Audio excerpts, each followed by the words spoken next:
Hello everyone, thank you for joining this VCO. Today I'm gonna be talking about enabling community research with the next generation national water modeling framework through streamlined workflows on CIROH JupyterHub. First of all, I would like to acknowledge my co-author in this research and this presentation. Also, I would like to mention that this research work funded by Cairo through the NOAA, and we have also many collaborators from different research institute and universities, Utah State University, Quasi, HydroShare, University of Illinois, and University of Alabama. So here actually I would like to talk a little bit about NextGen. There is a lot of details about NextGen, but I think because of the limited time I have for this presentation, I'm not going to talk into details about the NextGen because NextGen actually is a huge and there is a lot of details behind it. But here I wanted to give like general overview about the model. So the idea behind the model is that there is no single model is working best everywhere. So and because of that, so they start thinking about developing more agnostic standard-based model, which is the next generation water model that allows to plug in multiple models inside it. So using like different model formulations. And the things or the concepts behind this model is gonna to use the standard base like the basic model interface or for short the BMI. So in order to make it easy coupling with different models and it using the HY features which are the standards that the OCG, the Open Geographic Consortium, OGC, they have developed to define the hydrofabric data or the domain data for representing the catchments, the flow path, and nexus. And actually, if you are looking here, I put a recent paper has been published and led by Fred Ogden. Actually, it has been published yesterday. It has a lot of details about the next gen and the idea and the rationale behind the next gen. So for our presentation for today, actually, I'm gonna to focus on the cyber infrastructure. But before I talk about the cyber infrastructure and the development or the workflow that we have designed for running the next gen, I wanted to talk a little bit about the main challenges that we are encountering right now to run the model and use the model for research.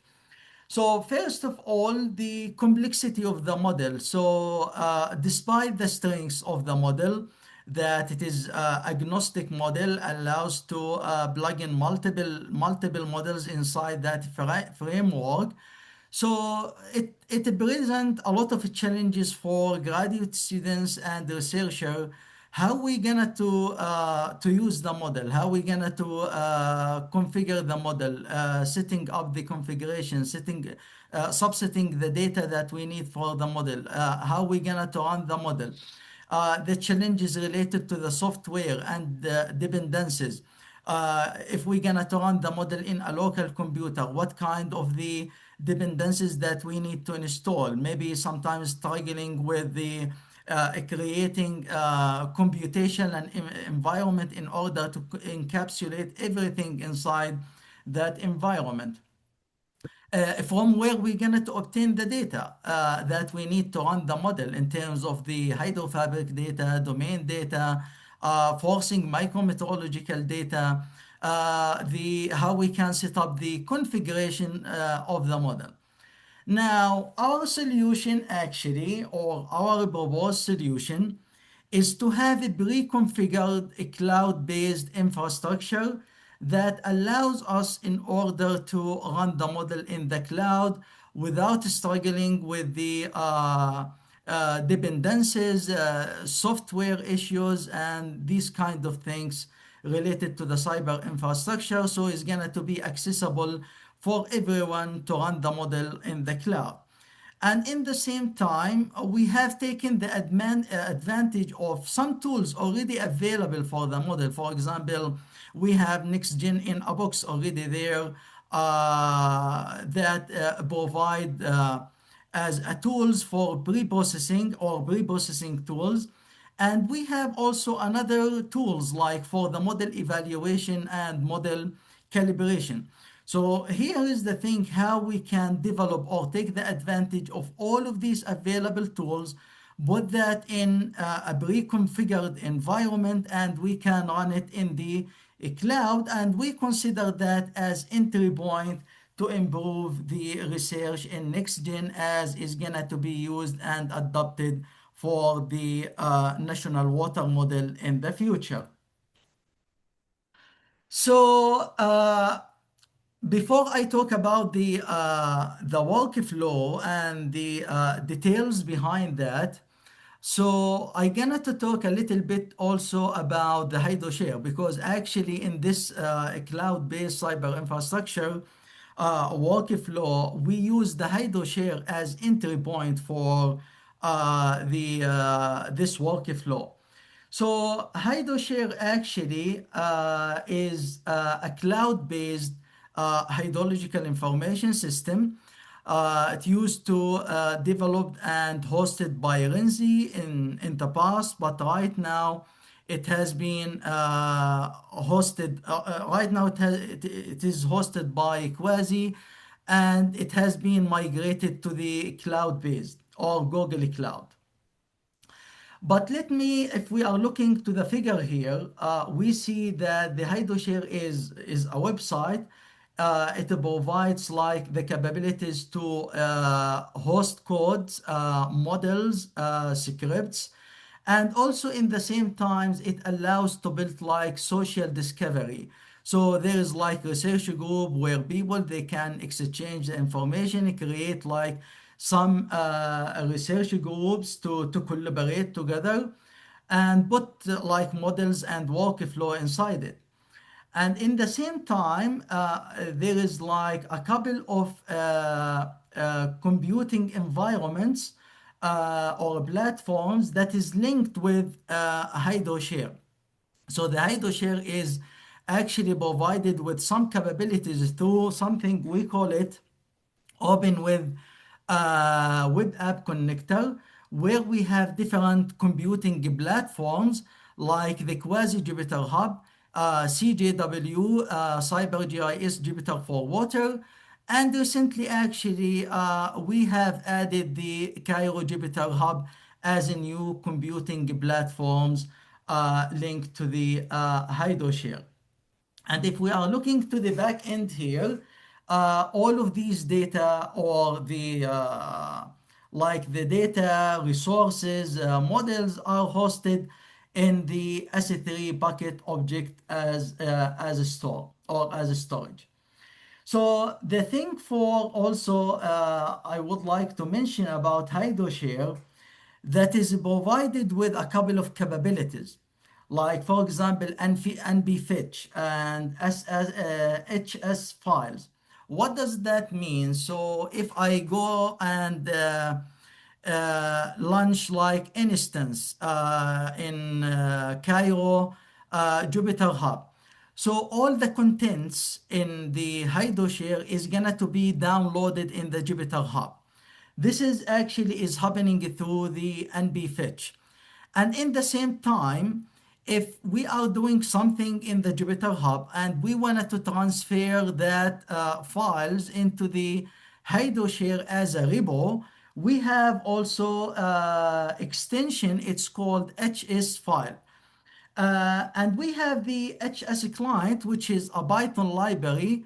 And this library actually has been used in order to develop both extension HP fetch and HS files. So regarding to the architecture or the solution we have proposed for our research, so this diagram or workflow started by HydroShare. So HydroShare, we consider it as a repo where we can host and store our code and data inside it. And we consider it as a gateway for the computing platform. So for example, here we are using the CIROH JupyterHub. So now we can use the HydroShare in order to access the CIROH JupyterHub. Then inside the CIROH JupyterHub, we develop a containerized environment. So in that containerized environment, we try to put all the dependencies, all the softwares that we need to, for example, pre-process the data, like subsetting the spatial domain data, the forcing micrometeorological data, the dependencies that we need for run the model, for calibrating the model, for evaluating the model. And actually, all of these tools can be implemented through well-documented Jupyter notebooks. But actually, these Jupyter notebooks, it is communicating with external sources. Like for domain data, we have the hydrofabric data for the entire domain. But for example, if we wanted to subset data for a specific spatial domain, we have to use the hydrofabric ID and subset the data based on the area of interest. We have external resource for the ARC, which represent the forcing micrometeorological data that the NextGen model is using. We have the national water model retrospective data in order to evaluate the model.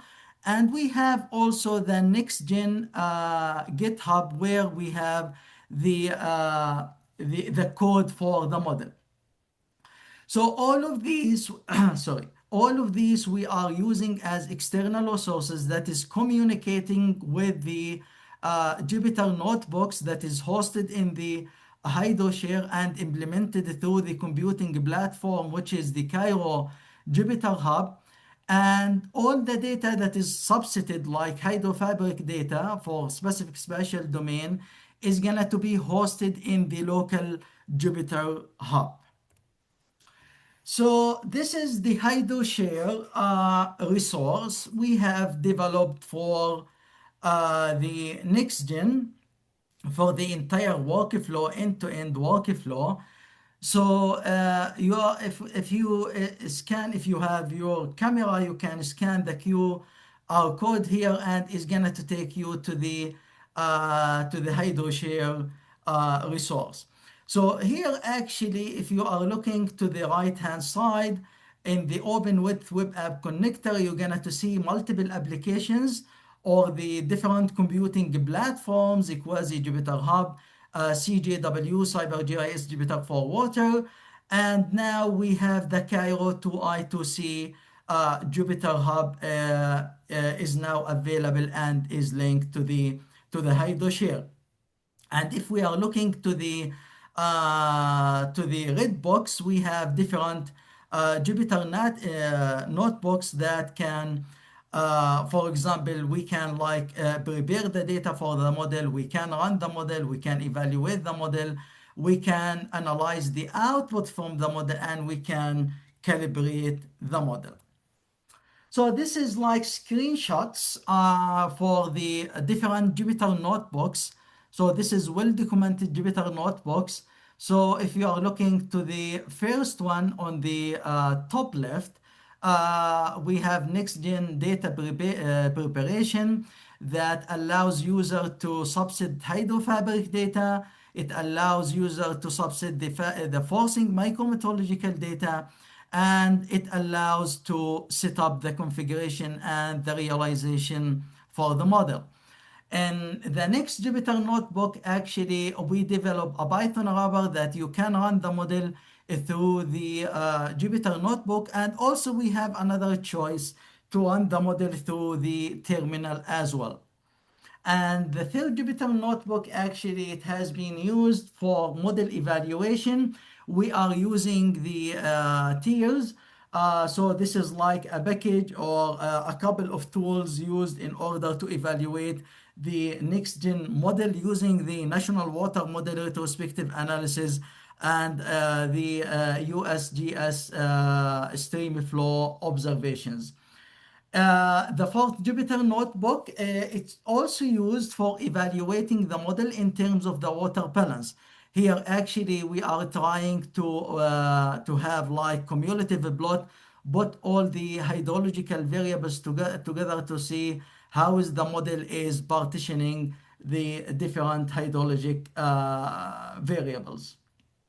And the last Jupyter Notebook is used for the model calibration, where we are using a SpotBy library for calibrating the model. So this is, for example, how we are subsetting the spatial domain. And here I am presenting the Logan River watershed as a use case for this research or in this presentation. How we are subsetting the data here, actually, we have to define the hydrofabric ID using either the gauge ID or the catchment ID, and then we can execute a command line through a Jupyter Notebook to subset the data. So and you can visualize actually the data. You can see the device, the subcatchments, a flow path, nexus, and if there is any USGS gauges already within that spatial domain, is gonna to be highlighted in interactive map. The second part for subsetting the data is for forcing AORC data. So the model is using actually the AORC data as a micrometeorological data. So we can visualize that as a spatially distributed map for different catchments. And also we can create time series plot. It depends on the time domain we are interested in for running the model or for the simulation. So this is actually the directory structure for the project for NextGen. So in the top level here, we are seeing the ID. So it depends, it's gonna be gauge ID, domain ID, catchment ID. And inside that directory, we're gonna see like the configuration. We have configuration for all the models included in the simulation. So for our workflow here, we have configuration files related to the CFE model, and we have also configuration files related to the NOAA OW model. We have also configuration for the T-route, which is the module that is the NextGen is using. We have the realization, it's the related to the model that is defining all the models or the modules for the simulation, the time period, and other information. We have the forcing data. Actually, you're gonna to have the raw gridded data and the forcing data, which is calculated as average for each individual subcatchment within the spatial domain. And then we have the output. So we have output from NextGen for the each individual divide. And we have also net CDF file for the T-route. Also, we have files or subdirectory related to the calibration, because the calibration is working like iteratively. So for each iteration is gonna to generate a plot in order to compare the simulated stream flow with the observed stream flow, and how is the improvement is happening by each calibration as we calibrate the model. And TIR actually is the package that we are using for the evaluation. So we have the scripts and we have also multiple plots. And here also we have the metadata. So this is how we are running the model. So this is the Python wrapper actually we have developed to run the model. So first of all, we have to define the directory. So this directory that I am referring to, where we have the model inputs, the subsets, the configuration, the realization, already hosted in that directory. Then we're gonna to initialize the model, and we're gonna to run the model, and finally is gonna to provide us with the model that the model is running successfully, and we start exploring the model outputs. So this is also related to the model calibration. So as I mentioned earlier in the previous slides, that we are using a SpotBy. SpotBy actually is a library which contains a lot of algorithms for calibration. We try to set up a calibration workflow for the NextGen using SpotBy and using some algorithms inside the SpotBy in order to optimize our parameters. So this is the screenshot for the code from the Jupyter Notebook, but actually we have some scripts associated with that code. So you can define the initial parameter from the CFE model and the NOAA OWB, and then you have to define the time period that we need to consider for the calibration. And then we have a function here, it's called run SpotBy, is gonna to run the calibration for a couple of iterations until we are getting to the level that we are satisfied from the results we are obtaining from this calibration. So if we are looking to the right hand side, this is two time series plot. The red dash line represent the simulated stream flow from the NextGen, and the black line here represent the observed two measurements from the USGS in the Logan River watershed. So if we are looking, for example, the first iteration, we have KGE like -1, which is actually is very bad. And after 200 iteration, we got the performance improved, and we are getting a value around 0.85.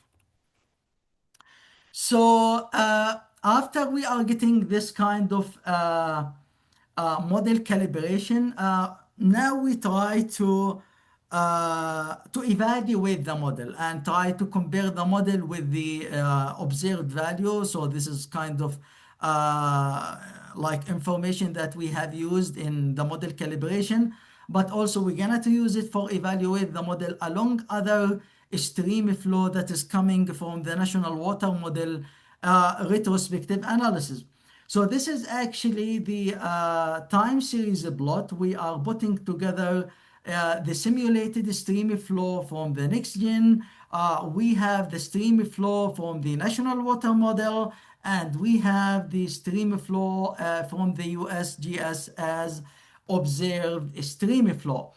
And if we are looking to the first 2 years that we have used in order to spin up the model and compare the model results with the National Water Model retrospective and the simulation in terms of the KGE and NSE, the result to some extent is not that good.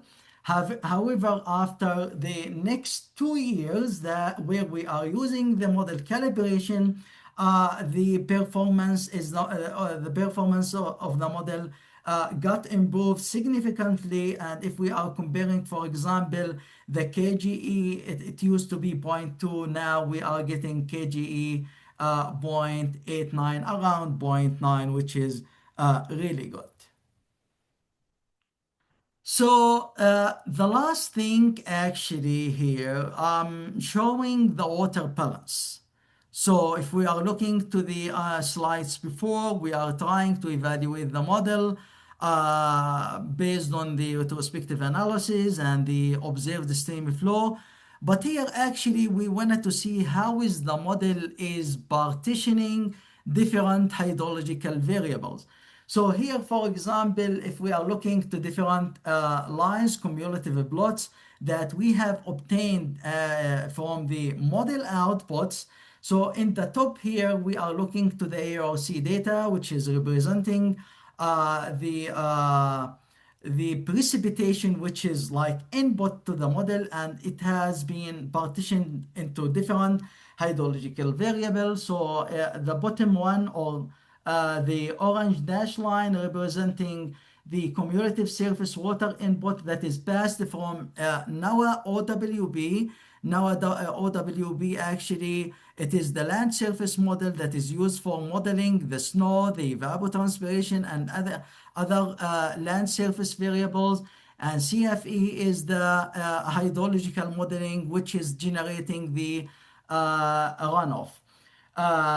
Then if we are looking to the green line, it's representing the model outflow, and this is actually, we are comparing it with the observed stream flow, which is in blue color. So this is the observed stream flow, where is my cursor, and the green line represent the modeled outflow from the NextGen.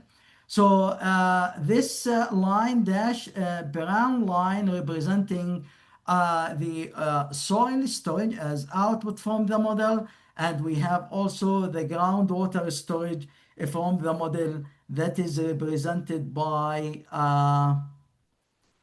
the groundwater here represented by purple line, solid line here.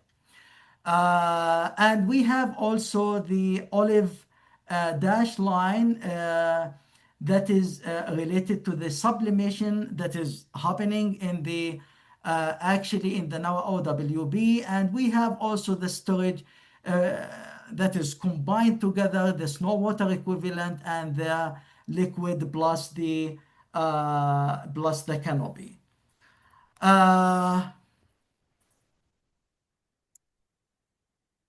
Okay, what are the main conclusions from this research? So actually here I'm trying to summarize the main conclusions that we have drawn from this study.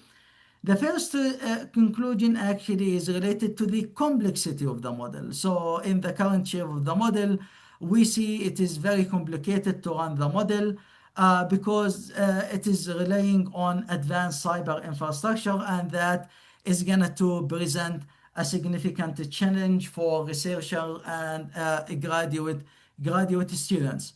So our proposed solution here, and the pre-configured cloud-based cyber infrastructure for the NextGen end-to-end workflow, is gonna to lower that barrier, and is gonna to enable researchers, users, graduate students, in order to collaborate on that. And is gonna to get like the community engaged more in the research in the NextGen. And the last thing, actually, everything that we have done so far in terms of this workflow, and how we gonna to facilitate the accessibility and running the model in a cloud-based cyber infrastructure, we consider it as a foundation for community research to improve NextGen models, as is gonna to be adopted as a future national water model. So this is actually a paper we have recently submitted to the Journal of Environmental Modeling and Software. We have a lot of details actually related to this research work. So hopefully it's gonna to be published soon, and I will be happy to share that with the community. That's all. Thank you very much. I'm happy to have any question.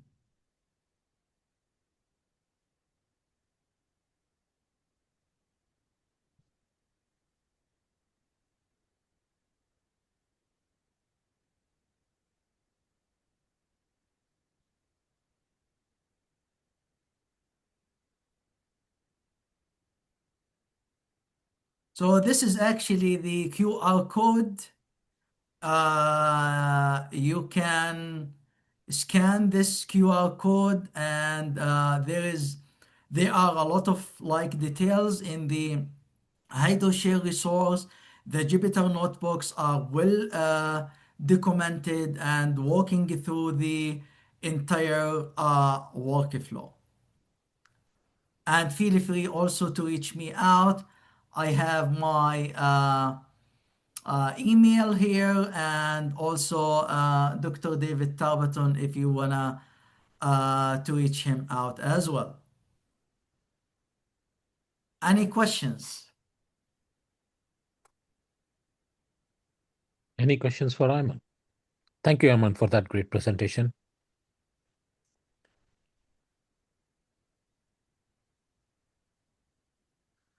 So, Yeah, go ahead. thank you, Ayman. Quick question. So, the base data that we are using in this whole workflow is the hydro fabric, yes? Actually, hydrofabric is part of this data that representing the like the domain data, but also we are using the AORC data, which is the forcing micrometeorological data for the model, and also the configurations and the realization. Some of these configuration actually is coming from the hydrofabric data, and the rest of that configuration is coming from other resources like the National Water Model retrospective analysis is part of that. Sure. So, configurations are what is generated by the user. AORC data is what is available generated by, let's say, some of the government agency. What about the hydrofabric data? Who generates that, and where does that come from? Oh, actually, the hydrofabric data, it is like community spatial domain data. Hydrofabric data, it has been created by NOAA in collaboration with Linker. And actually, the configuration or the idea behind it, it comes from the OGC, the Open Geospatial Consortium. They are putting some standard how to create the hydrofabric data, for example, the divides, the flow path, the nexus, and all of that. So OGC already put that standard, and the hydrofabric data already developed based on that standard. Got it. Thank you. Yeah, that makes sense.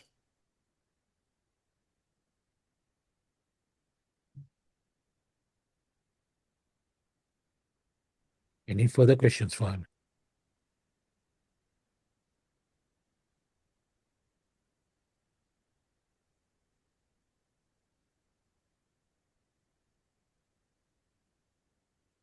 I will be happy as well to share my slides. If anyone interested to look into that slides. Um, Also, as I mentioned, we have a paper. It has a lot of details about that. Hopefully, it's still, I submitted like 2 weeks ago and still under review. Hopefully, it's gonna be published soon. And we'll share it once it get published.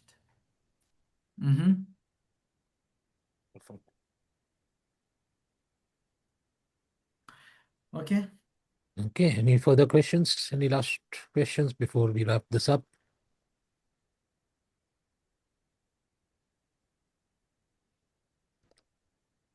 If not, thank you everyone, and thank you, Ayman, for presenting, and we will see you here next week again for another VCO session.